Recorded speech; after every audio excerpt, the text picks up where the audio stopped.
আসসালামু আলাইকুম গাইস, কেমন আছেন সবাই? আশা করি ভালো আছেন। আমরা এখন যাব শাহ আলমে আইসিটি সেন্ট্রাল শপিং মলে। তো যাচ্ছিলাম রাত্রের বেলায়, বিলবোর্ড দেখতে দেখতে চলে আসলাম আমরা সেন্ট্রাল আইসিটিতে। রাস্তার ডেকোরেশন ছিল অনেক ভালো, আর অনেক সুন্দর পরিবেশ ছিল ওই সময়। রাস্তাঘাট ফাঁকা ছিল, জ্যাম ছিল না কোনো। আর আমার বন্ধু সালাম আর রিফাত আমার সাথে ছিল। ওদের হাঁটা দেখে মনে হইতেছে ওরা পুরো আইসিটি শপিং মল পুরোটা কিনে ফেলবে। তো দেখতে থাকুন, আমাদের সাথেই থাকুন।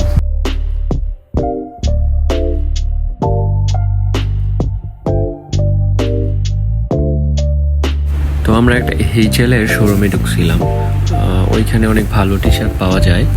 ওরা দেখতেছে, খুঁজে পছন্দ করতেছে যেটা ভালো ওইটা নিবে। অনেক টি শার্ট আছে অনেক ডিজাইনের। তো একটা টি শার্ট পছন্দ করলাম আমরা, এটা অনেক সুন্দর ছিল, দামটাও ছিল মোটামুটি ভালোই, খারাপ না।